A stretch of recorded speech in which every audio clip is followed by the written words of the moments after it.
talking about, where we're going to talk and learn about the historical, the cultural, the ecological, and economical significance of turtling across Mosquitia and the broader Caribbean, Western Caribbean.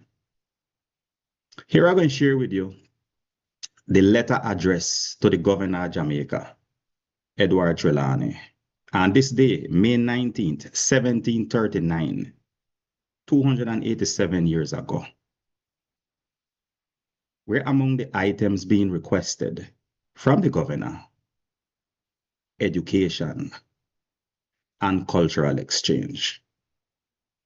The letter read, "Sir, we, your lawful subjects, do thank you for your care and assistance to us in offering us commissions and assisting us in any lawful occasion.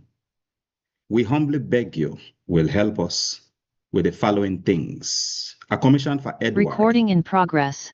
King of the Mosquitoes; a commission for William Britton, Governor General, hubby, now lying dangerous sick, with desire a blank for in case of his death; to make his son general, a commission for Thomas Porter and Jacob Everson, being captains of His Majesty's Paraguas; as likewise your assistance in sending us some powder shot, flints, small arms, and cutlasses to defend our country and assist our brothers, Englishmen; and a good schoolmaster to learn and instruct our young children, that they may be brought up in the Christian faith.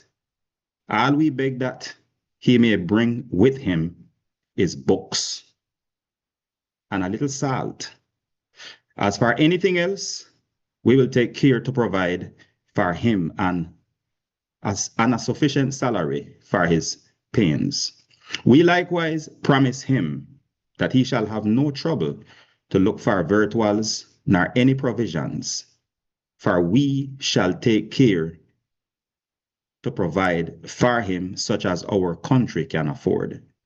These necessaries we humbly beg you will assist us with, and we always shall be ready upon a call to serve you and take care of any of your lawful subjects as our own country. We humbly beg, leave you title ourselves, your true subject and loving brothers, Edward, King-elect, Thomas Porter, Jacob Everson, captains." Great. So, great on that letter, Ariel. So, hello everyone. My name is Joshua, by the way. Sambula. I'm from Mosquitia, mainland Mosquitia, part of the Garinagu group or ethnic group. So, amazing that what Ariel read there, the importance of this letter, showing, first of all, that our people have long considered us as a separate nation, as a separate country, since then, and even before we were in an alliance with the British Crown. That was a military alliance, and even foreign alliance to some extent. Now, this is important because as of today, many might ask the question, what is Mosquitia? When you hear the word Mosquitia, what comes to mind? Well, after more than 4 years of studying the history and mainly the political history of Mosquitia, what I can say with the most certainty is that Mosquitia it's still a sovereign country, which, however, since 1860 has been under international duress through falsehood and fraud and international fraud. So since 1860 that has been. But Mosquitia in itself, when you hear the word Mosquitia, it is still a sovereign country. A country can still remain sovereign even if it doesn't have an effective government to exercise that sovereignty. And that's the case of Mosquitia in right now, the present moment.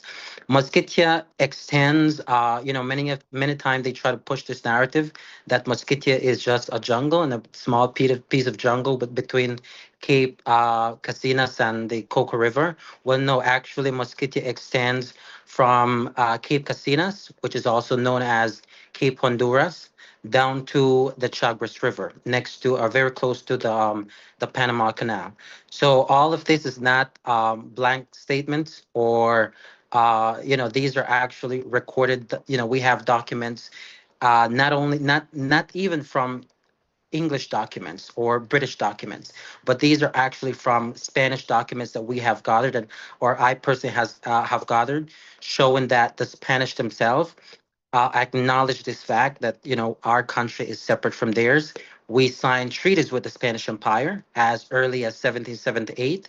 We had a treaty signed with them, preliminary treaty of peace and commerce, in which the Spanish crown acknowledged the sovereignty of Mosquitia in its entirety.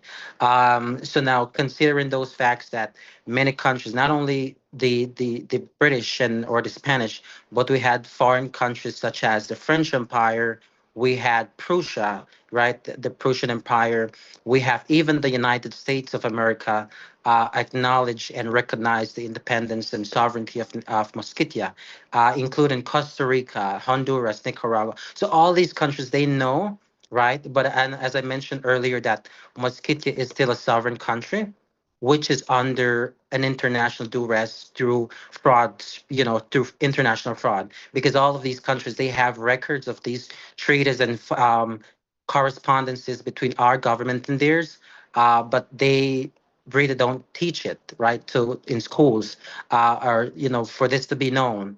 And that is why I think this day is important for us. I made this suggestions, I think it was like a year back or 2 years, no, 2 years ago, that this should be a national holiday for Mosquitia and for the wider Caribbean, because it shows that, far from what, foreign scholars or foreign people used to say about Mosquitians and native peoples in the Americas as a whole, that we were backwards or didn't know about improving our societies. This go to contradict that, to say that, look, hey, our people, since then we have been trying to improve and grow as a society. But if we're not being left alone to grow, then it just won't happen. So this is a way to contradict those negative narrative around Mosquitia and the wider Caribbean, to show that we were not all about war and all the negative things that can come with any other nation. But we also had moments when our kings tried to improve the social welfare and well-being of our people. And that is why I think this day is very important for Mosquitia and the wider Caribbean. Thank you. Thank you very much, Joshua. Thank you very much for that. In our presentation here today, one of the most things that you're going to hear is give thanks. We are very grateful to be here on this platform. We must keep on emphasizing that, because I truly, truly feel that people who are here because they are want to be here, and so I am very, very grateful for that. And in saying that, I want to introduce our first panelist, who is going to be talking about turtling in Mosquitia and the broader Western Caribbean. Dr. Crawford, Dr. Sharika Crawford, who is the author of The Last Turtleman of the Caribbean. And just as I said, give thanks, Dr. Crawford, give thanks for responding to this call. You may proceed. Give thanks. I'm going to share my slide as I begin. Hopefully you all can see that. Yes. Thank you, Ariel. Thank you so much. You're welcome. Good morning, everyone. I do want to begin by extending a number of thank you thank yous and appreciation first for Detra Gillette, who extended the invitation, the University of Belize, my co-panelist, including Ariel Hamilton, who just delivered wonderful opening remarks. It's an honor every time I have an opportunity to engage with people who are the descendants, who are the community members who reflect the peoples whom I studied in my historical work. As a kind of quick opening sort of setup, I have no familial connections to Mosquitia or to the Western Caribbean, but I am a part, as we can see, of the larger African diaspora. I want to open up by talking a little bit about a few things that I cover in my larger book, The Last Turtleman of the Caribbean, The Waterscapes of Labor, Conservation, and Boundary Making, some topics that may get addressed by our next panelists. This book came out about 6 years ago in 2020, and then I was able to have it come out in Spanish. And so for those who are coming from the Universidad Nacional de Colombia, my colleagues and students there, I welcome you. At the core of this book, the larger book, I tell the story of the people who made their living hunting across the Mosquitia, across the Western Caribbean, sea turtles. And it's a story that talks about work, it talks about empire, it talks about movement, it talks about the environment, but it also talks about political change and boundaries, what makes a state, very much to Joshua's comments in his opening. Where do we define the Mosquitia peoples? Where do we define a nation? Nicaragua versus Colombia versus the Cayman Islands. In my book, the portion of the Mosquitia and the Western Caribbean that I center my story is largely on the Caymanian hunters, turtle hunters, on Grand Cayman and Cayman Brac and Little Cayman Islands. Hunters from these three small islands basically made their way seasonally to the turtling grounds nearest the Mosquitia territory, the Mosquito Keys, which are located today outside of Nicaragua, but they would find themselves in the area near Cape Casinas, I think Joshua was mentioning, near Honduras. They would find themselves all the way towards Panama. As a historian, I'm limited by so much time and so much resources. So much of my story is going to focus on the Caymanians and the places they traveled to, particularly the archipelago of San Andres and Providencia, which belongs to Colombia today, Costa Rica, and Nicaragua. I don't have time to go into great detail, so I'm going to try to center my discussion today on maybe three key things, probably just two, and maybe in the Q&A I can address the third. The first thing I want to talk about is that sea turtles are a tremendously important animal and marine resource, not just in the 21st century or the 20th century, but prior to and after the arrivals of Europeans and people of African descent to this region. They were fundamental in many ways in shaping the populations who came to live in areas like the Mosquitia.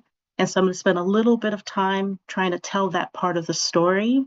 I then want to center much of my discussion about the development of the practice of hunting sea turtles, something in which became both a commonplace activity for people who lived in the region, but for the Caymanians, it became a commercial activity. They became the most well-known, the most prodigious in their ability to hunt these large animals and to center their whole island economy largely around it.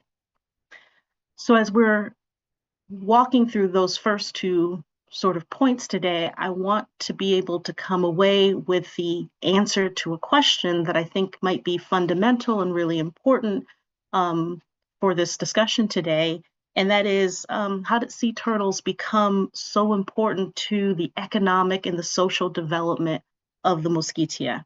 I think I have a couple of points that can speak to that.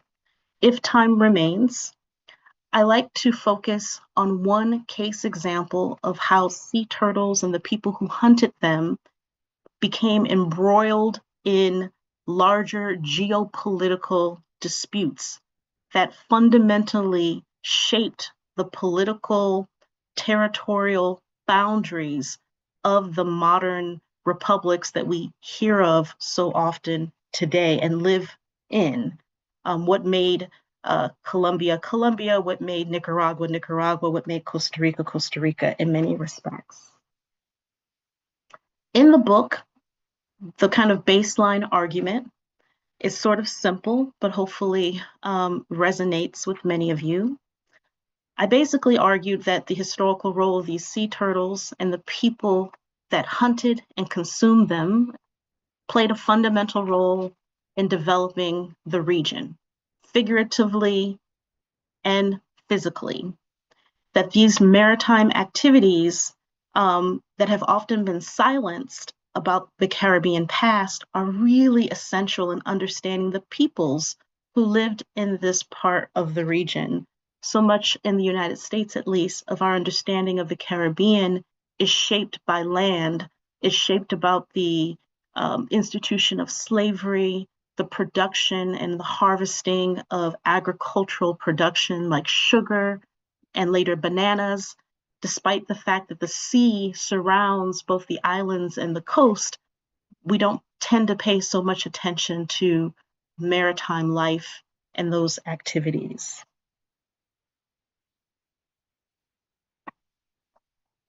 So sea turtles were everywhere in the early Caribbean. Historical ecologists estimate that before the arrival of Europeans, there were tens of millions of sea turtles that moved around this region. In the area that we are thinking of Mosquitia, or maybe even the greater Mosquitia, sea turtles were so abundant from the Yucatan Peninsula. If you go southward towards what we think of today as kind of the Great Belizean Reef or Ambergris Keys, you can swoop down across the coast or along the coast of Central America to Puerto Cabezas in Nicaragua. You can move across the Caribbean towards the archipelago of San Andres, up towards Jamaica and the Cayman Islands. This was an area that was stocked, just filled with sea turtles. It's actually hard for us to fully appreciate and imagine. And this was a space that allowed people to utilize this animal in a variety of ways prior to European arrival and also during and after. Indigenous peoples of the region, they hunted turtles for a number of reasons. Sometimes they hunted them for food. We know that they often used sea turtles for tools, or at least sea turtle remains for ceremonial objects, funeral rites, domestic, kind of activities. They were used by people who were part of the wealthy and the political elite and ordinary non-elite people. Although we don't have as many written records, which is something that today many historians rely on, I was remembering Joshua talking about the collection of Spanish written sources about the Mosquitia territory and state. I would point out that we do have things that we can use in addition to written historical sources. Maritime archaeologists and marine biologists have found archaeological remains, some of which you can see depicted on this slide, and that can tell us a lot about what people did every day, their everyday life, their cultural values, just from the material remains. When Europeans did arrive to this part of the world, they too captured insights that we can now look to understand the past. For example, in the 1500s, English sort of explorers like Sir Francis Drake arrived chasing news of Spanish discovery, and I mean that discovery in quotation marks, of the Americas, to spend their time sojourning around the region. What you see centered in that slide is referred to as the Drake manuscript, and it depicts the island known as Las Tortugas, which is the turtles. It's one of several islands that were named Las Tortugas, and it will no longer keep that name. Today we call it the Grand Cayman of the Cayman Islands. But you can see hopefully on the slide in the circles that while they definitely saw caimans and other plants and animal life, turtles were very much vivid in the European sort of visual imagination. That just speaks to my earlier point that sea turtles were a very kind of ubiquitous.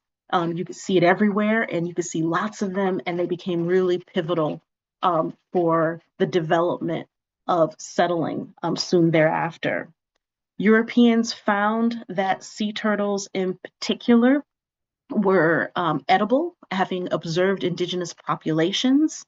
And as they continued to interact with these animals, as people started to live in the region, we're going to find that they're going to figure out to commodify them to make money off of them. Before I go into the specifics of how turtle hunting developed in the Mosquitia, I just want to lay a couple of things forward in terms of what we're talking about in thinking about sea turtles. There were at least 6 species of sea turtles, some of which you can see here that were found and are found in the Caribbean, but only 2 were seen as desirable, seen as sea turtles in which there were economies that were built around these animals, these large marine reptiles. The most profitable was the hawksbill sea turtle. It's spelled invariably in different ways: Hoxbil, Hawkbil, but it's this large, beautiful marine reptile known for its scales, its multicolored scales on its back called a carapace. Some are yellow, some is brown, some are black. The scale is so pliable, it's easy to move and to use, that eventually it will be a preferred product or material to make jewelry. Sometimes we have, decorative eyeglasses, combs, as you can see on the other slide, or picture on the slide at the top right. We know it today is called tortoise shells, but these animals weren't tortoises, which are known to be on land. These were animals that will be captured and found at sea. The other sea turtle that is really important, proliferous in this area is the green sea turtle. And this was the sea turtle that was hunted and consumed, both for local but also for larger consumption because of its meat. The meat often was described as veal. Maybe some of you can tell me if you've enjoyed it at home in your own experiences. It was something that could be very important in terms of the nutritious diet in which we are able to kind of trace and understand about ordinary people and their day-to-day lives. Eventually, when European explorers arrive and see that it's consumable, and that it was large, so it could feed large sums of sailors on ships, they often would capture these sea turtles, bring them on the decks of their ships, transport across the Atlantic, often not needing to feed them. They don't need a lot of water, where they then introduce them to new populations in Britain, in France, in Europe, and the United States. Reportedly, this was a popular food among the political and royal elite, eating sea turtles. All of that is to say that These sea turtles were a part of the Caribbean landscape. The people who lived there, both the indigenous and then subsequently those who arrived thereafter, encountered them, engaged with them, and then developed useful, consumable products, both at the local but at the sort of commercial level. When we think about the tradition of sea turtle hunting in the Mosquitia and the Western Caribbean region, it's important to understand that sea turtles were just one of many additional animals and engagement with the kind of the wildlife that allowed these populations to survive. Oftentimes, because of the size of these animals, a small one would be about 200 to 300 pounds, a sizable one, 500 to 600. They were able to be viewed and seen in many places along coastal sandy beaches. Because of their size, they're sort of slow, hard to move, which meant that initially, as you can see on the bottom left slide, which I think was also used for the promotion of this event, they were easy to capture at shore.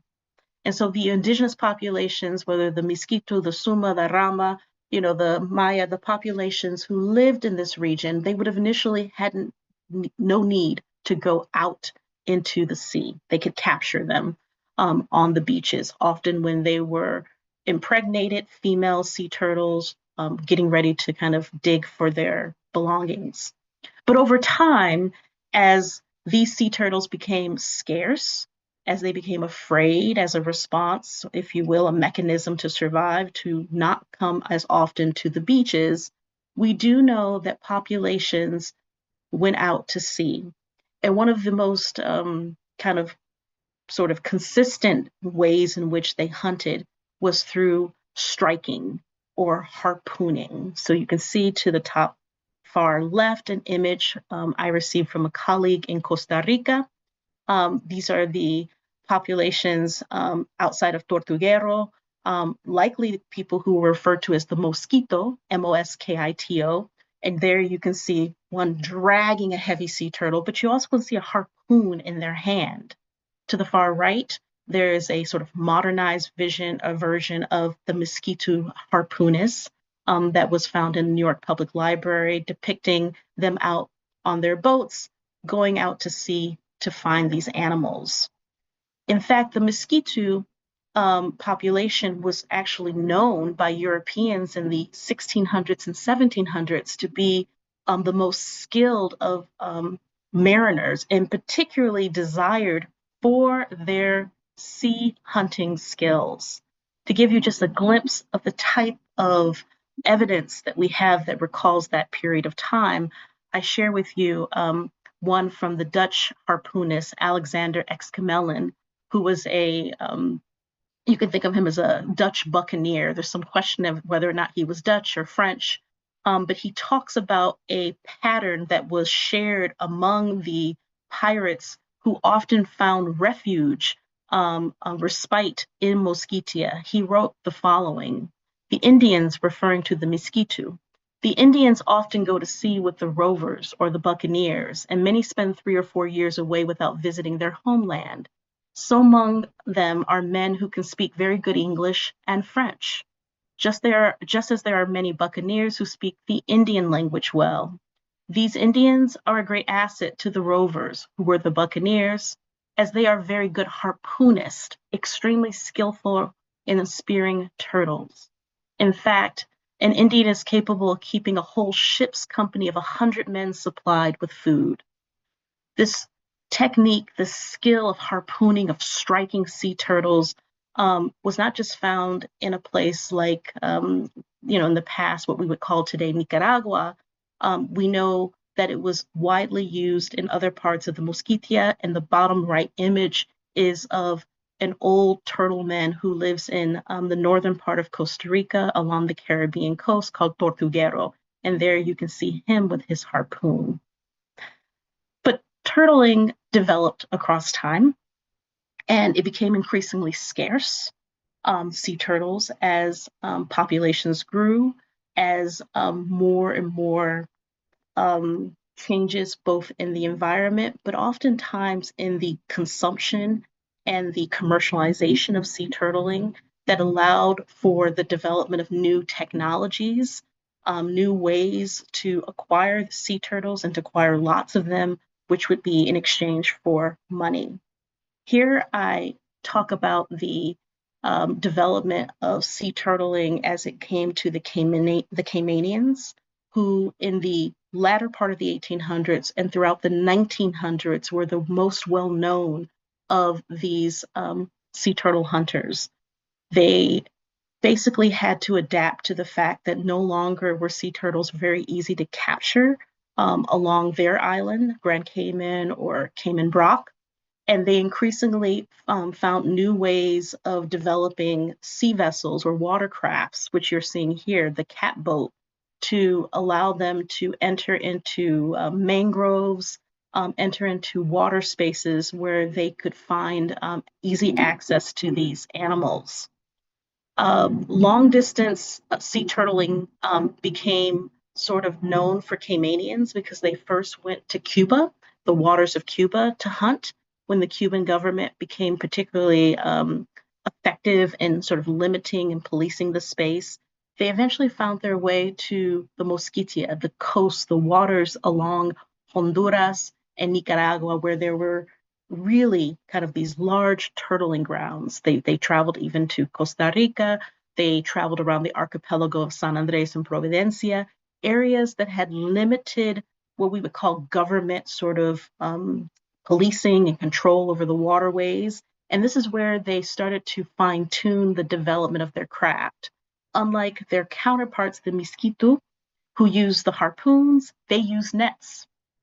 They went on these large schooners, 6, 10, 12, 40 tonnage schooners, sometimes sloops, and they brought with them these little tiny boats that you're seeing here. They're often viewed as an adaptation to the types of boats we would see in a place like Belize today, or in the past, I should say, or other parts of the Mosquitia, like the dugouts that you see to the left of your screen. The catboat was meant to be fast. It was meant to blend into the water. It was meant to confuse sea turtles. And this was sort of an adaptation that occurred as Caymanians increasingly found new ways to hunt many sea turtles, which you can see in the two images there. As Caymanians engaged in more turtling,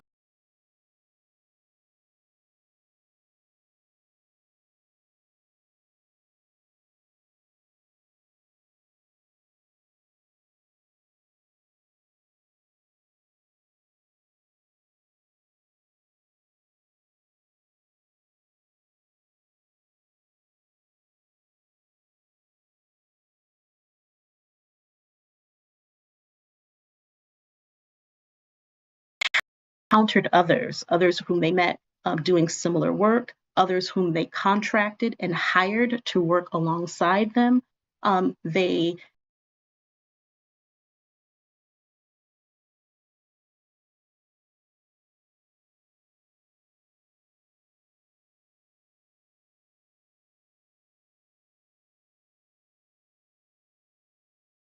Mosquitia, where families shared these really important kinship connections that were often tied to the act of turtling in the region. I want to be mindful of time and be respectful of the next guest, so I'm going to pause it there. Perhaps in the Q&A, I can tell a quick story of how Belizean and Caymanian turtle hunters happened to be detained in Colombia for 10 months in 1925 and the 1920s, which caused a major geopolitical sort of uproar. And I think that what I would like to leave us with is that sea turtles were a part of the Mosquitia landscape. The peoples who lived there, both prior to kind of colonization and after colonization, used those animals for their own needs. One population in particular became really adept at commercializing it, but not the only ones, but became kind of internationally known for doing so. And in that particular process, became interconnected with many, many communities of other populations who also relied heavily on sea turtling, and in doing so, further strengthen that relationship. So thank you. Thank you very much, Dr. Crawford, for that very, very great intervention. The name of the book is The Last Turtlemen of the Caribbean. And I'm sure that we're going to definitely learn more from this writing and this research. As I listen to Dr. Crawford, it make I think about how important education is for especially my community, you know, where I come from, where I feel like so that the turtle to the day, you know, has become something of, you know, like today I see it as an abuse, you know, these creatures, these animals, them, what, you know, is so humbling in their existence. And I feel like so that there are things that there are animals and resources on the planet that maybe we should use to a certain extent, and then for future generations find a way to could preserve them. And I feel like so that is the restraint and the discipline that humans should have even today. So in saying that, I'm going to introduce our next presenter, who is Linda Searle, who is the co-founder and director of ECOMAR. We're dedicated to conservation through education of all things. And as the same law that I have is give thanks, Linda, for being here, for responding to this very, very important call. You may proceed. Give thanks. You have to unmute your, yeah, there you go. Thank you very much. It's a pleasure to meet everybody. I have been following most of you for several years. Let me go ahead and open my presentation, but it is indeed an honor to be here and celebrating this important event from Mosquitia. So when Detra reached out to me and asked me to give a presentation, she asked me to talk about turtle conservation in Belize. So that is how I created this presentation. Can everybody see that? Just let me know that you can see some stamps on the screen right now. Yes, yes, we could see it. Wonderful. So let's go ahead and jump in because I don't want to be too long either in delivering this presentation. And as Dr. Crawford mentioned, maybe we can have some questions at the end. So here is some stamps that were created in Belize in the 1990s, actually in 1990. And they feature the sea turtles and also the freshwater turtles that are important here in Belize. The top row are the sea turtles, green hawksbill and loggerhead, and the bottom row are the freshwater turtles. We have one that's also called loggerhead, bocatora, and hicatee. So the overview of my presentation is going to be just a little bit about ECOMAR. Then we're going to jump into sea turtle species, freshwater turtle species, Belize fishery regulations, and the SPA protocol. So just a little bit about ECOMAR, if you're not familiar with our organization. We're an NGO established in 1996. We promote conservation through education. We oversee many citizen science programs, including the Belize Turtle Watch program. And I'm trying to narrow down what we're doing in relation to sea turtles. We also are involved in sea turtle rehabilitation. We satellite tag sea turtles so that we can monitor their migration between Belize and Nicaragua and Costa Rica and the Cayman Islands. We have a St. George's Key field station, which is located here on St. George's Key. This is the birthplace of our nation. In 1798, there was the Battle of St. George's Key. We also support the archaeology project out there. So there's a lot of connections between St. George's Key, Belize, and Mosquitia. We've actually hosted visitors from Mosquitia here in the past. The turtle corrals on the island were once kept turtles. And I've always said that it is Belize's first fishery export, which is little known. So when I learned about Dr. Crawford's book, I immediately got a copy. And thank you very much for sharing the link in the chat to a digital version. So I'm going to be looking through that again. But now what we do is we rehabilitate sea turtles, and we actually engage fishers and marine guides to help monitor sea turtles throughout Belize.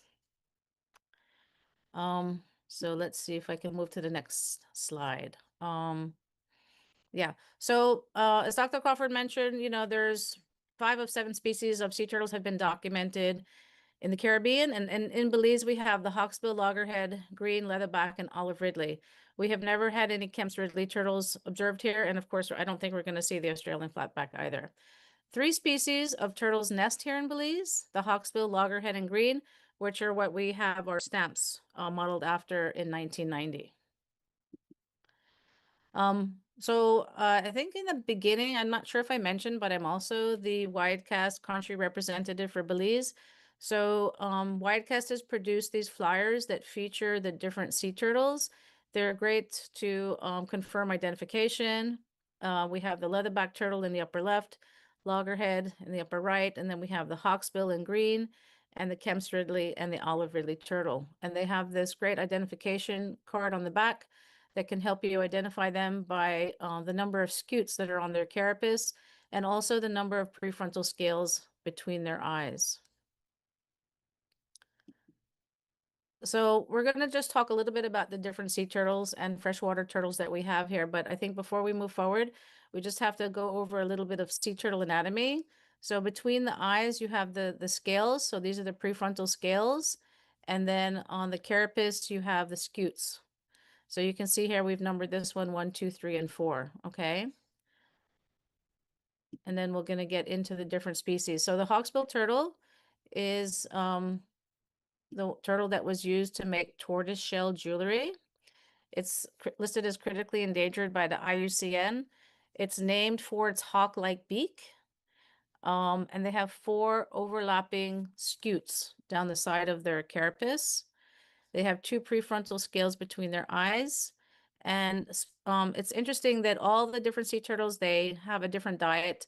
And so you'll find them in a different niche on the reef or in the seagrass areas. So these hawksbills eat sponges. The green turtle actually eats seagrass, and they get their name from the color of their fat, which is green due to all of the grass that they're eating. Just like the hawksbill, they have 4 lateral scutes, but they only have 1 pair of prefrontal scale between the eyes. So often when we're at sea and we see a hawksbill or a green, what we look for is the how many scales they have between the eyes, but also if they have a white line separating their scutes on their carapace. So the green turtles have a white line separating their scutes, whereas the hawksbill scutes are overlapping. And recently, last year, the status of the green turtle was downgraded from endangered to least concern, and that was attributed to the conservation efforts that have been going on throughout the world on the important green turtle nesting beaches, like the one at Tortuguero in Costa Rica. So the loggerhead turtle is the other common sea turtle that nests here in Belize. They're listed as vulnerable. They have 5 pairs of lateral and scutes and central scutes. They have more than 1 pair of prefrontal scales between their eyes, but they're really identified from their big head. So the Spanish name is coama, which I'm not very good in speaking Spanish, but I believe it means large head. And they have a very powerful jaw. Loggerhead turtles can be observed eating crabs, lobsters, conchs. And through our citizen science program, we've actually documented them eating sea stars and sea cucumbers as well. But I think also, the sea turtles, I know that they have been very important for the Caribbean and Mosquitia, and they were a very important food source. But I think just it goes back to you are what you eat, because I think if we were to ask anybody which turtle they like the best, I think the green is also often the most popular because it's a vegetarian. From the fishermen that I've spoken to down here in Belize, the green turtle has always been their favorite, but perhaps different people have different opinions on which one is their favorite. The leatherback turtle and the olive ridley turtle come through Belize, but they're very rarely encountered. The leatherback turtle, there's no known nesting sites here in the country, but they're observed off the atolls and in the Victoria Channel in deep water. So they nest nearby in Guatemala and Mexico. So we're wondering one day, maybe we will document one nesting here in Belize. The olive ridley turtle, They're smaller and they have odd number of scutes on the side of their carapace, and they've only been found in discarded fishing gear off of Ambergris Key. It's been several years since we have seen one, but we have no arebatas of nesting olive ridleys in the country. We do have many nesting sites. So this is a map that we produced in 2020 for the widecast sea turtle nesting document. So in Belize, sea turtles are nesting between April to November. There's more than 69 nesting sites throughout the entire country. Last year, we were able to train 12 community monitoring groups with a grant from the SPA RAC. So between Riversdale and Placencia and the offshore islands off of Dangriga, including Tobacco Key, Southwater Key, and Ranguana Key and Pompey Key, really important nesting sites for the hawksbill turtle, we were able to create these community monitoring groups that are going to help the fisheries department monitor the number of sea turtles that are coming up to nest. But really quickly, our most important nesting site is here at number 4. This is at Gales Point. So Gales Point has more than 100 nests annually. Also up here in Ambergris Key, there's probably more than 100 nests as well, mostly green turtles and loggerheads, and Gales Point has mostly hawksbills. So fun fact, the temperature of the sand determines the hatchling sex. So this is an issue with climate change, is if the sand is going to be getting warmer, that means that we're going to have mostly warmer sand equals hot chicks and cooler sand equal cool dudes. So what's going to happen is that we're going to have more females, and that might, become a problem if there's not enough males that will actually be, mating with the females. So that is something that is a concern as well with the impacts of climate change. So on the nesting sites, there's a couple of different ways that you can identify which species of turtle came up on the beach. We have the leatherback and the green. They make a symmetrical crawl up the beach. In comparison to the loggerhead and the hawksbill, they have an alternate stroke. And then to identify the difference between these two, the hawksbill and the loggerhead, often there's a tail drag that you can see between the tracks on a beach. And the leatherback is easy to identify because it looks like a very big tire track leading to the ocean. Okay, so here we go. Based on the review that we just had, can anybody name these species? Green, loggerhead, or hawksbill? These illustrations are from the Anatomy of Sea Turtles book by Dr. Jeanette Weinekin and illustrated by Don Witherington. Does anybody have any feedback or want to take a guess on which species these are? We'll go right ahead and get to the answers. So the first one is the hawksbill. Remember, they have 2 pairs of prefrontal scales. They have 4 lateral scutes. The second illustration is the green turtle. They have 1 pair of prefrontal scales. Again, 4 lateral scutes, but they don't overlap. And then the loggerhead turtle has more than 1 pair of prefrontal scales and 5 lateral scutes. You can also look at the plastron of the turtle to confirm the species ID as well.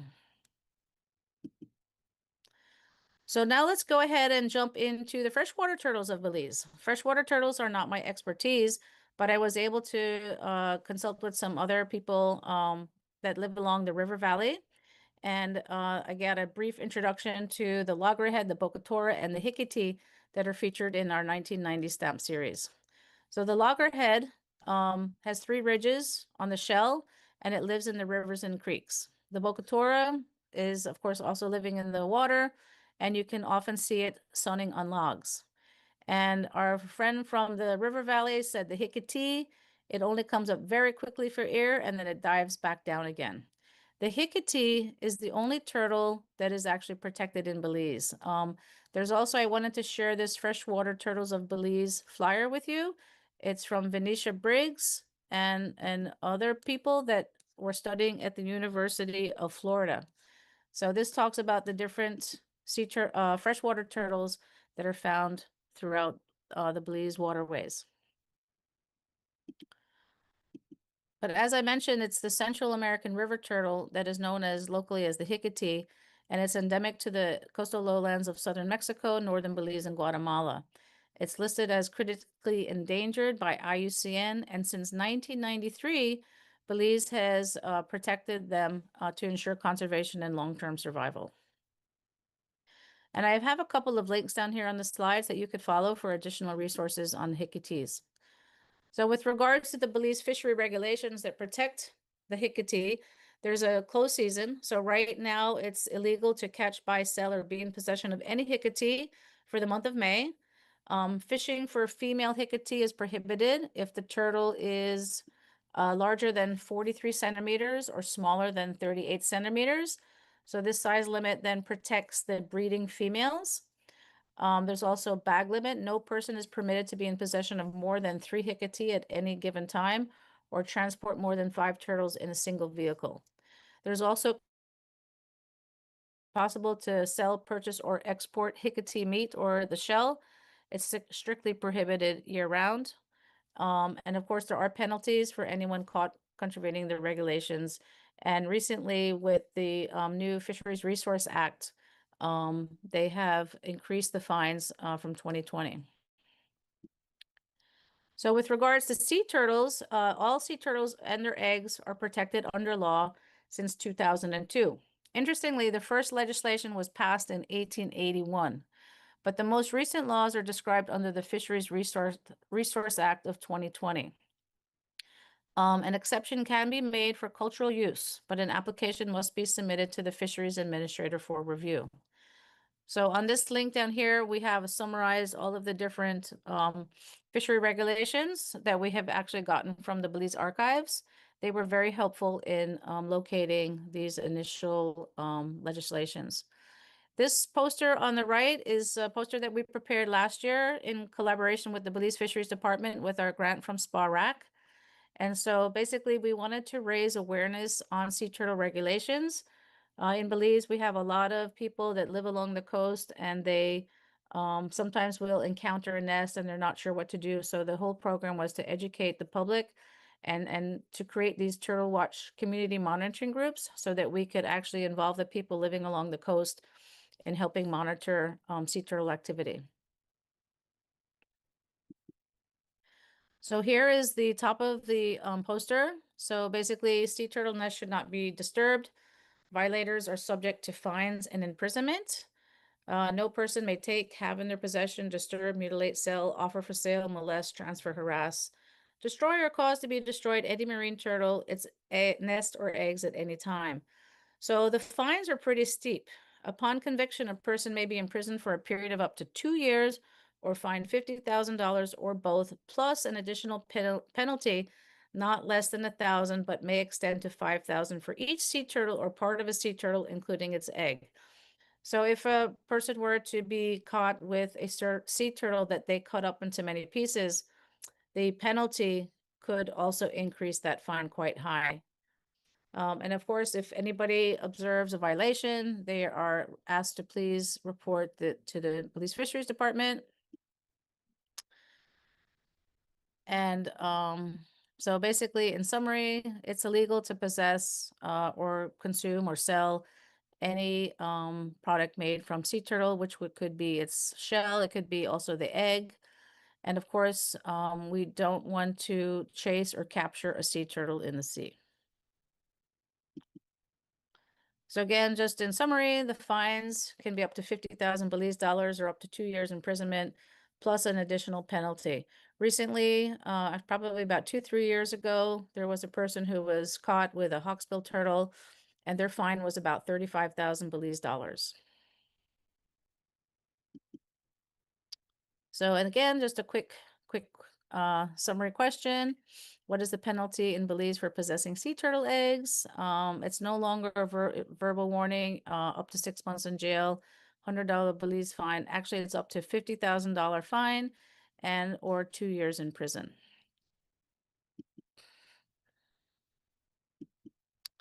So let's just jump into the SPA protocol. So we've talked about the different turtle species that are in Belize, the sea turtles, the freshwater turtles, And now we're going to look at the SPA protocol, which is the protocol for specially protected areas for wildlife.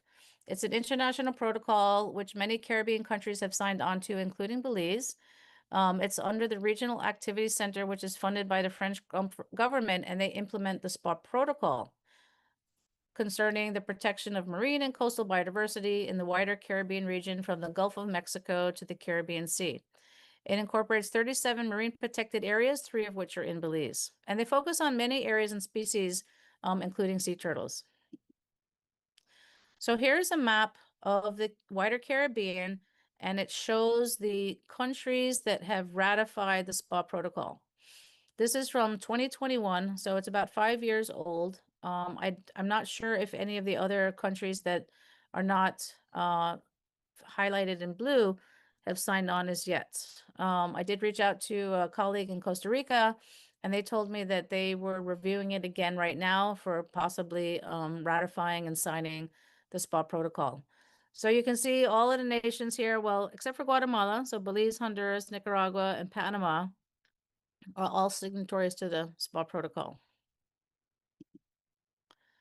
And here is the list of the countries that are signatories to the SPA protocol. And here is the summary of the dates that the different nations signed on to the SPA protocol. So you can see here from the illustration in the upper right that the SPA protocol actually falls under the Cartagena Convention, and it's one of 3 protocols. So there's the oil spills protocol, which is why the Cartagena Convention was initially created. And then underneath that is the Specially Protected Areas and Wildlife Protocol. And then underneath that is the Land-Based Sources of Marine Pollution Protocol. So you can see here that Belize first signed on to the Cartagena Convention in 1999, and then the SPA Protocol in 2008, and then the LBS Protocol again in 2008 as well. So if anybody is here from Nicaragua, you could look at the dates here that Nicaragua signed on to it. Colombia, I think, so Colombia basically is signed on to the first 2 protocols, but not the LBS protocol as yet. And it's important for countries to collaborate because these turtles especially are a shared resource amongst all of our nations. And that is the end of the presentation. If anybody has any questions. Thank you very much, Linda, for that most outstanding presentation. And we're going to have question and answers at the end of Deetra's presentation. We're coming up right now. So we could stand by for that. I see inside of the comments, there are some questions there. So we could also look at that. All right, well, without any kind of holding up, we're going to move forward with Deetra, who's going to be presenting now. Give thanks. Good morning, everyone. It's still morning, I believe. Miss Linda Surley, that was an amazing presentation. I was just sitting here taking in all the information. I learned quite a bit of things about the various sea turtles in the region, specifically the shell patterns. I thought that was very interesting. And I also want to thank Dr. Sharika Crawford for joining us on this historical day of celebrating 287 years of Mosquitia. Thank you both for being our keynote speakers and for taking the time out of your schedule to support this initiative, which is rooted in education, in educating our people in the region.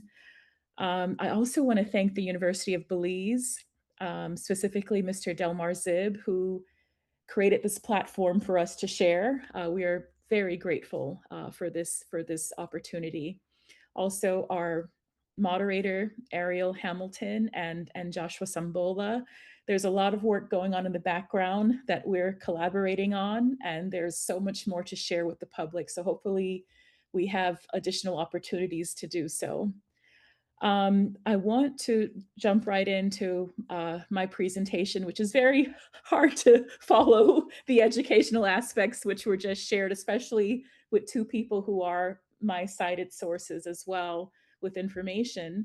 But as we commemorate 287 years of Mosquitia, we gather not only to celebrate history, we're gathering to revisit truths that are too often overlooked in the region and for regional scholarship.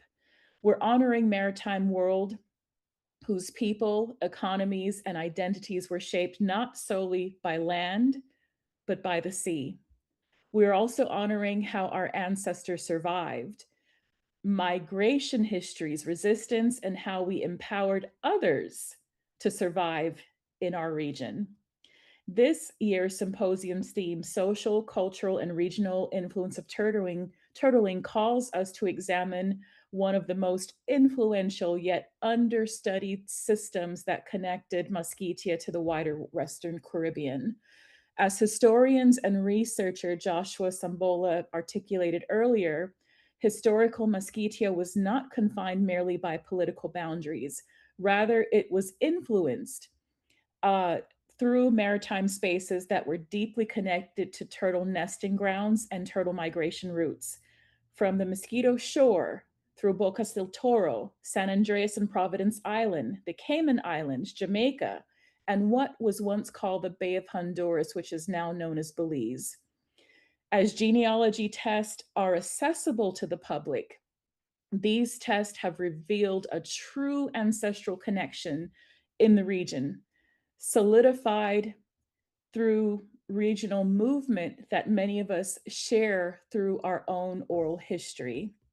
In Belize, many rooted Creole families from the Belize River Valley, Placencia, Gales Point, Mullins River, Monkey River, and many other places are directly connected to Mosquitia. The Bodden family, which is a family known in the southern part of Belize, or specifically Monkey River, they're also connected to the Cayman Islands and Mosquitia. To understand Mosquitia, as we highlighted in today's symposium, we must understand the turtle. Long before nation states divided the Caribbean, the sea served not as a barrier, but as a bridge. The waters connecting Mosquitia, Belize, Jamaica, San Andreas, and the Cayman Islands formed an integral maritime world, one sustained by mobility, trade, labor, kinship, and ecological knowledge. When Europeans arrived in the Western Caribbean as early as 1502, Spanish chronicles documented an astonishing abundance of sea turtles, as Dr. Crawford mentioned, throughout the region. By 1503, as Dr. Crawford mentioned, explorers famously called the Cayman Islands Las Tortugas, or the turtles, due to the extraordinary concentration of maritime turtles found in the waters. Historical maps of St. George's Key, as Ms. Surley pointed out as well, also displays various turtles' kraals, where these turtles were essentially contained until they were used for exports. These accounts revealed an important truth, that Europeans did not introduce turtle harvesting to the region, but rather they encountered indigenous and Afro-Indigenous people already hunting, processing, and consuming turtles as part of an established system and maritime traditions. The culture and economy significance of turtle harvesting predates any colonial occupation, just as we the people do. Indeed, our understanding of maritime labor in the region deepens when we examine the origins of the term buccaneer. And I want to focus upon this because we often think of buccaneers as some sort of a pirate, but the word buccaneer also actually originates from an indigenous word, which essentially meant someone who smoked woods. But the French also took credit for this word by calling it buccaneer, or boucan, which was in reference to a wooden frame or grill used to smoke and process meat. A good reference for this is historians Christopher Lloyd and Peter Kemp in their 1961 work, Brethren of the Coast, Buccaneers of the South Seas, which explains the true meaning of buccaneer in detail. In its early application, the term was used to describe indigenous hunters, particularly on Tortuga and nearby territories. So this context is critical because it demonstrates how indigenous and Afro-Indigenous knowledge systems shaped the survival and development of colonial economies in the Western Caribbean. The historical record repeatedly shows that European powers depended heavily upon local indigenous alliances and local indigenous knowledge for their survival in the region. The University of London once published, and I'm going to quote, "The British could not have survived on the Mosquito Coast and the Bay of Honduras had they not formed an alliance with the Zambu Mosquito Indians." The publication further explains that those communities live throughout the Caribbean shore and were feared warriors whose knowledge of coastlines, waterways, and maritime movement proved indispensable to British survival. This statement deserves serious reflection.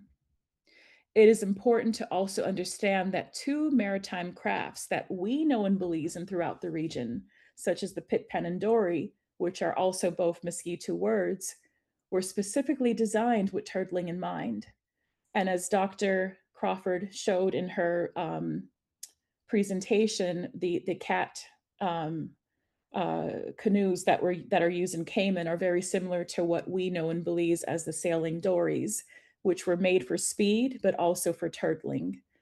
European settlements did not simply emerge through European, what they created or what they claimed to have discovered in the region, but rather they came to the region and survived because of the Afro-Indigenous and Indigenous expertise, such as knowing how to navigate the waters, what substance to use, such as the consumption of turtles, specifically the green turtles, trade, and marine environments.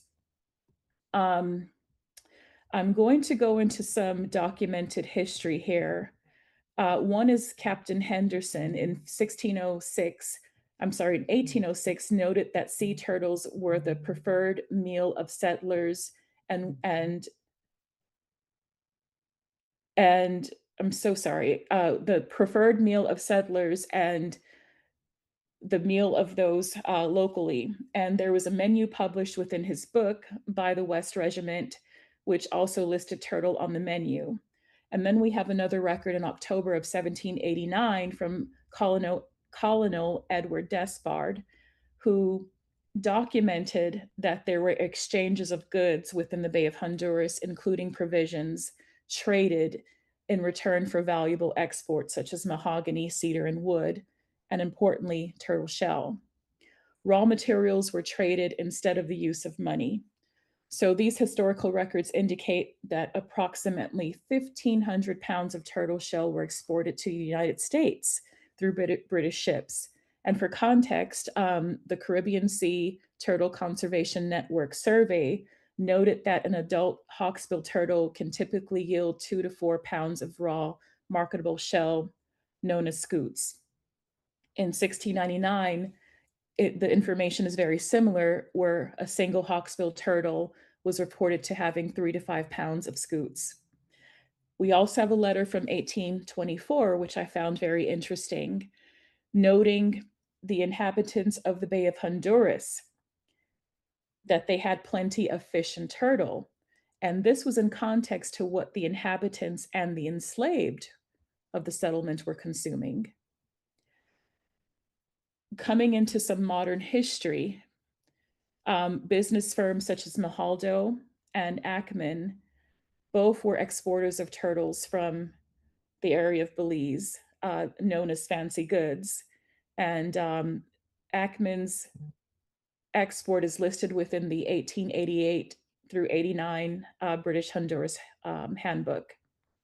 So there's another important question that this leads me to, and I'm someone I always want to know, who were these people? Specifically, who were the turtlers in Belize?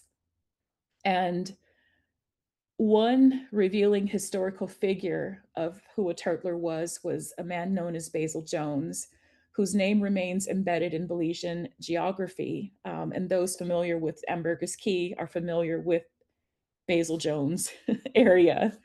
Basil Jones, now who was he? Basil Jones, the earliest record I found of him within settlement records was in 1765, where he actually missed a meeting that covered specific rules of works, but his name is listed as someone who did not attend. And that meeting was held in what was known as Key Casina, Cayo Casina, or what we know today as St. George's Key, which Linda extendedly covered. Importantly, Basil Jones was recorded as a turtler. And another record is the same Basil Jones. He actually served as a lookout leading up to the Battle of St. George's Key. He was one of the men who alerted authorities of an imminent Spanish threat, effectively serving as a lookout since he was a turtler in the waters. And then we're coming into modern history today of who these people were that were turtlers. And in historical Creole history, Creole families of Placencia, Ambergris Key, Gales Point, Stan Creek were involved in turtling. And these families are the Garbucks, the Elys, the Formans, Cabral, just to name a few. Such figures were central participants in commerce, communication, defense, and survival. They also became conservationalists later on and in modern times. I'm going to cut my presentation short just for time, but I wanted to give a certain honorary mention to some of these men who are doing amazing conservational work within Belize, specifically in Gales Point and in southern Belize. And two of the men that come to my mind is Mr. Jamal Galvez. He's known as the Manatee Man, but he's also involved in conservational work. He actually was not able to make this discourse because he's in the field.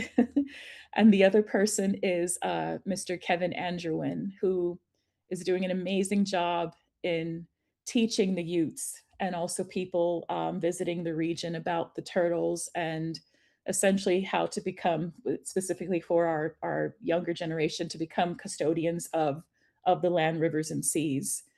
And there's one more person I want to give a special shout out to, who's doing an amazing work with advocacy in protecting our waters, and that's Will Mejia. He constantly uses his platform to bring to the attention illegal gill nets in the water, but also he's a strong advocate for Belize and us taking pride in our country and visiting these keys. With that being said, Linda covered the turtles that are known in Belize, such as the Hicatee, green turtles, which historically have been delicacies within Belizean Creole culture, but we have shifted now to preservation and protecting these species as their numbers have dwindled. With that being said, we can now go into our Q&A segment.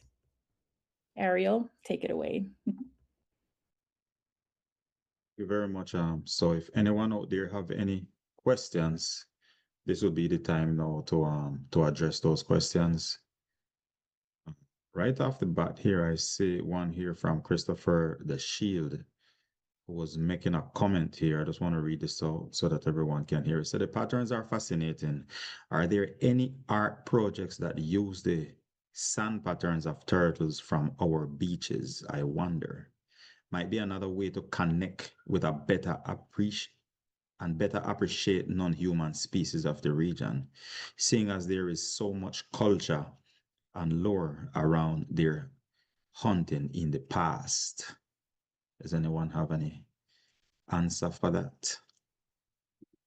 I'd like to say that's actually a very interesting question. And I can't recall any artist specifically focusing on the patterns that sea turtle crawls make on the beach, but it's a really good idea. There's a lot of artists that are actually painting sea turtles. In fact, about a month ago, there was an event down in Placencia through Mar Alliance. They organized through the Turtle Inn Resort a fair where artists made paintings of sea turtles and they sold them to raise money for Mar Alliance. So I think that's really interesting. And I think it's a great idea that people start making artwork from the patterns because it could also be an educational tool as well. So wonderful question. Yes, give thanks for that. And I see, Linda, that you did ask a question. If anyone have a map of Cape Casinas in Nicaragua, why are they interested in this? Well, as you know, St. George's Key was called Cayo Casinas. And so I'm wondering if there's some relation We're still trying to determine whether or not the Cayo Castinas refers to some unknown fruit, or if it was actually like a kitchen key. So that's why I was wondering if I could maybe track that down. Maybe we can figure out how that meaning came to be for the Cape Castinas in Nicaragua. Definitely something we would look into and see. Give thanks for that. Okay. What does casinas mean in Mosquitia? That's like I said, we have to take a closer look into that. Joshua, you have any answer towards that? Yeah, man, definitely. Actually, there, the way the name was presented to Columbus's brother, because Columbus himself did not step foot at Cape Casinas. It was his brother. When they had a mass, and the name was Quetsinas or Katsinas, and it is presumably the jocote or the guava fruit. There are some debates around it, but those are the main fruits that most scholars have, focused on. It's either the jocote or the guava. And most likely, I personally, I think it might be most likely it is the guava, which is something even the jocote, but to me, guava is very much native and, can be found a lot in Mosquitia, not only maybe at Katsina's point, but even in, the middle part of Mosquitia. So, again, those are the main two fruits that scholars are focused on, the possible meaning for Katsinas. And Joshua, you say jocote. Jocote is not a plum. Yes, that's it. Okay, all right. Give thanks. Does anyone else have a question out there that they might want to ask any one of the panelists them? I have a question regarding the jocote fruit. So is that the which plum is that? Because I know we don't have any guava fruits growing on St. George's Key. So what we would call in Spanish, what we call in English, we call plum, is the green plum when it ripe, it turn either red or yellow. Okay. All right. I know which one It's a then. very small, it's a very popular plum. Yeah. Okay. Perfect. That's Thank what you. we would that's what they would refer to as jocote in Spanish. I was thinking, yeah, because I would think the same way to like guava doesn't usually grow on the key them. Yeah. Perfect. Thank you. All right. Does anyone else have any questions out there? I mean, if we don't have anything else, I think we would be safe enough to start looking out to come down off of this high now. Well, I had a question, but I'm not sure if Dr.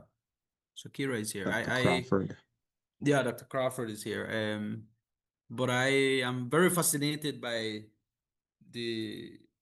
how the indigenous cultures, along with these different coastal communities, began to use this as a source of food, and I was quite intrigued to see if there was a sea turtle economy, in the sense of if there was trade happening throughout the region, if this was a product that was being brought to other parts of the continent.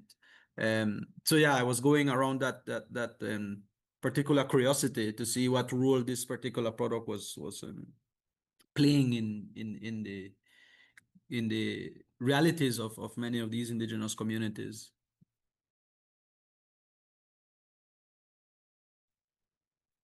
Well, most definitely, we find through research now that turtling was very, very popular in Europe.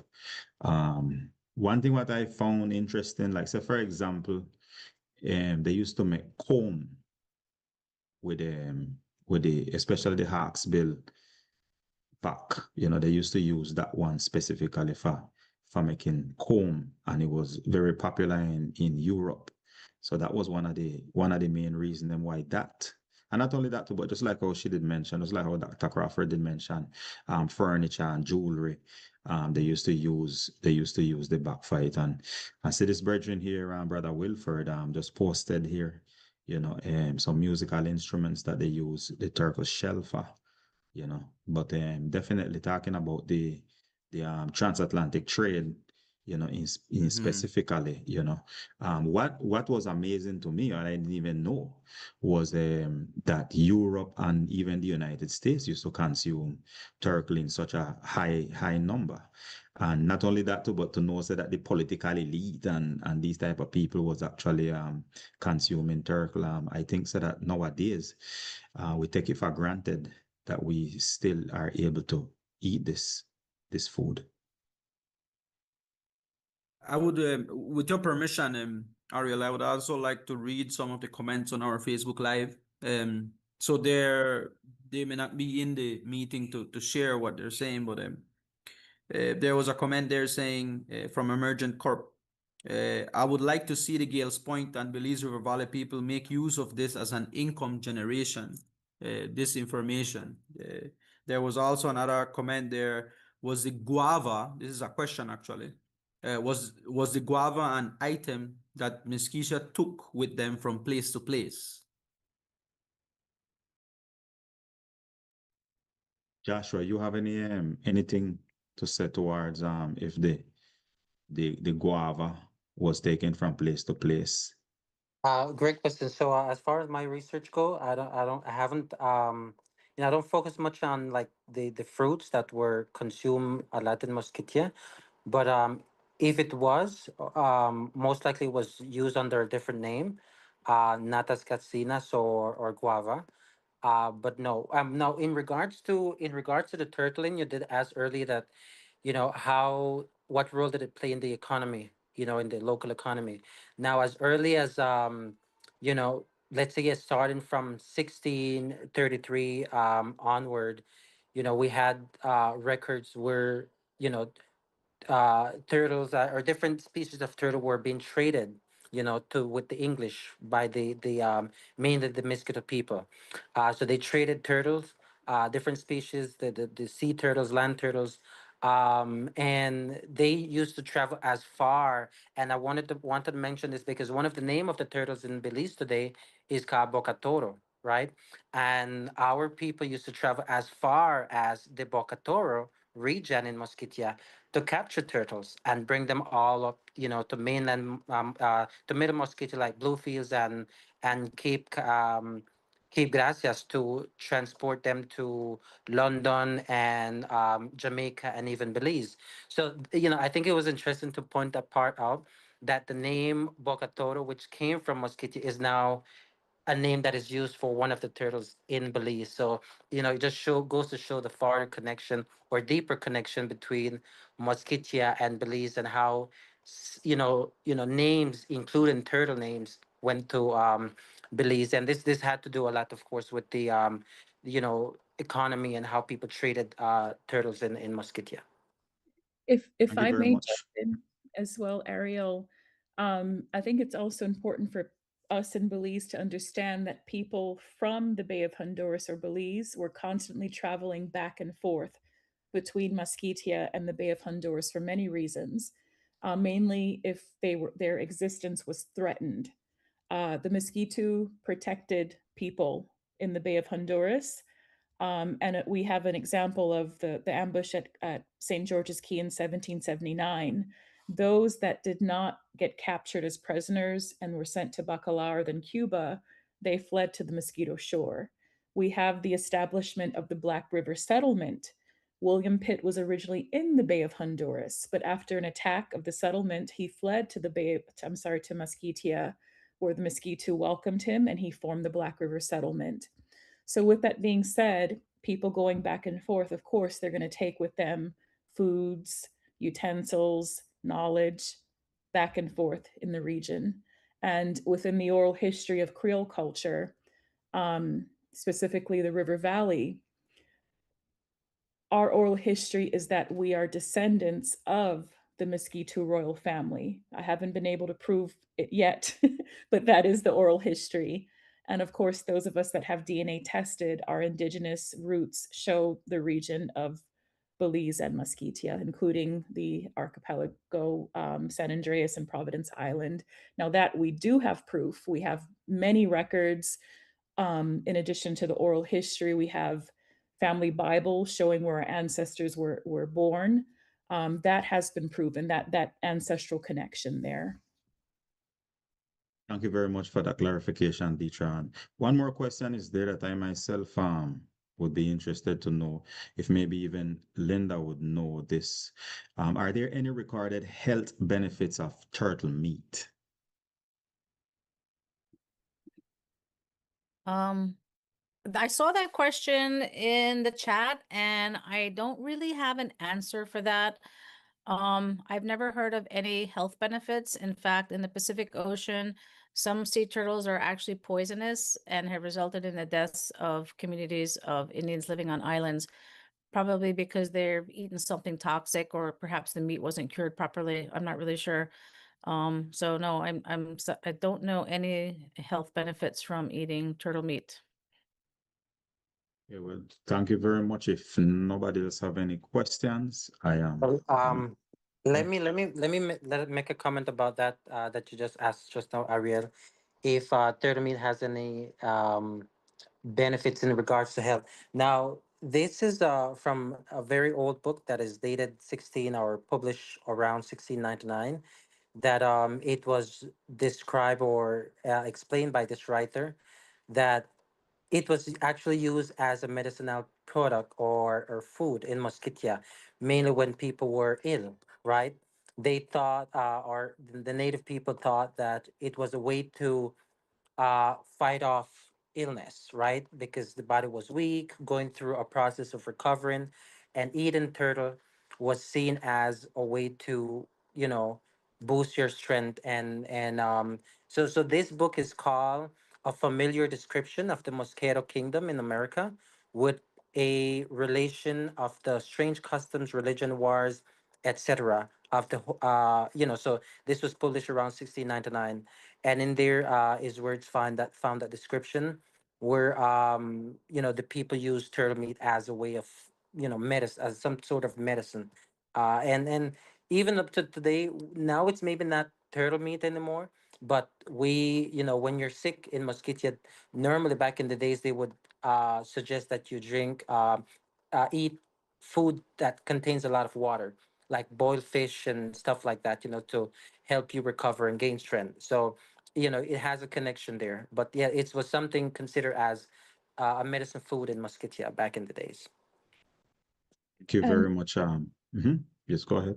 there's another document from Sloan in 1707 where he observed from Jamaica that the amount of fat in the green turtle caused people to sweat, profusely sweat.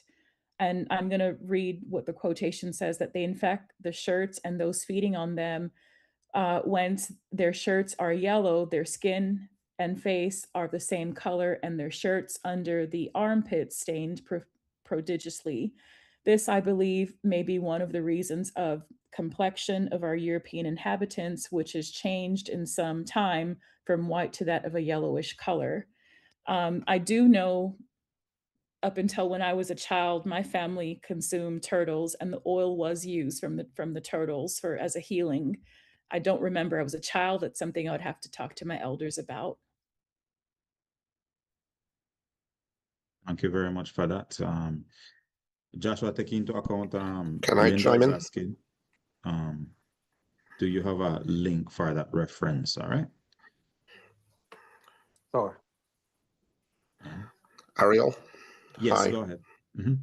Also, I'm looking at a BBC report that came out in 2019 on the source of nutrition for this.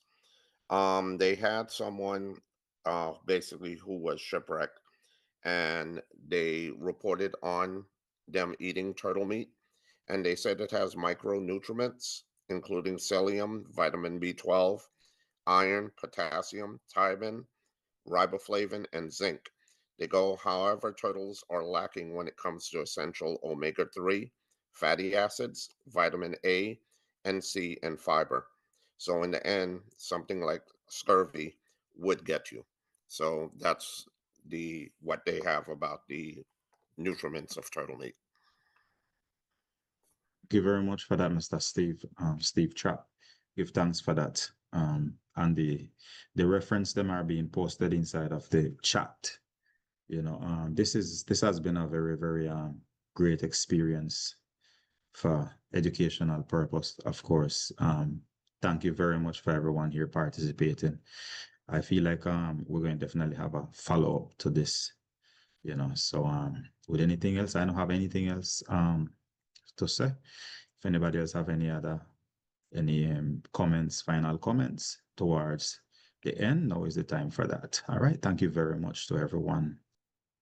Something that I wanted to highlight. Sorry. Something that I wanted to highlight is that as shown by one of the presenter earlier, that in Belize, there are a lot of regulations in regards to turtling. That it seems that you cannot use turtle at all. That's not the case in Mosquitia. As of now, we can still, we still consume turtle. Yes, we have regulations, and we've had regulations since at least as early as 1844. Regulations were made by the government. The country was under regency at that time, so we've had regulation, very old regulations, but we can still use turtle, consume turtle. It's something seen as cultural, but yes, just to see that huge difference between how it's used today in Belize, versus how it's still being used in Mosquitia, as something that people eat on day-to-day basis almost. And I think just for you guys to know, that one of the main, in my opinion, turtling community in Mosquitia today is Tasmaponi. I would consider one of the main turtling ground in Mosquitia today. So just wanted to highlight that. Thank you very much. Thank you very much for that, Joshua. Yes, definitely in Mosquitia turtle is still being consumed, Linda, go ahead. I see you have your hand up. Yes, thank you very much. I just wanted to thank everyone for organizing this really important tribute to Mosquitia today. And I'm very happy to be participating in it. And I hope that moving forward, there will be some follow-up. There's a lot of good information here. I have a lot of other information on sea turtles capture as well, probably in Belize up through the 50s. We used to have an engineer working here. He would tell us about his travels bringing turtle from Belize and Mexico up to the US. I think it would be a great opportunity if we could somehow pool all these resources into perhaps a report. So I'm not sure who would be willing to take that on, but I think it would be really important to document all the information that everybody has in some fashion. So thank you very much. Thank you very much for that. You go ahead, Delmar. Yeah, well, I wanted to, on behalf of the university as well, thank everybody who joined us, as well as the partners who approached us for partnership. At the university, we're working a lot, not only to talk about historical and cultural topics, but as you can see today in our discussion, we touched about issues of biology, history, economy, and so forth, which I think are very much transdisciplinary, and it shows that our communities understand the world in a very different way than in many cases we think of in academia, right? Where you talk about history, well, it's only history and so forth as it relates to disciplines. So I want to reiterate, I'm very thankful to the knowledge bearers that are here who are also sharing their knowledge. And we keep opening spaces at the university where we can continue the discussion and also continue learning on many of these topics that have not been very well documented in our country. So thank you. Thank you very much to the University of Belize for allowing us, this space, and to say that our communities them are reaching out to work together is also something of great value. And again, thank you very much for everyone. All right. So Deetra. I'm just so grateful that we got to celebrate 287 years of Mosquitia with the University of Belize. This symposium is being streamed in the region. It's bringing attention to not only Belize, but the Western Caribbean and this important aspect of our history. So thank you, Mr. Delmar Zib, as well for your support. We're very grateful. Thank you also to all panelists who participated and our special keynote speakers, the best of the best. Ms. Linda Surley, and Dr. Sharika Crawford. Thank you.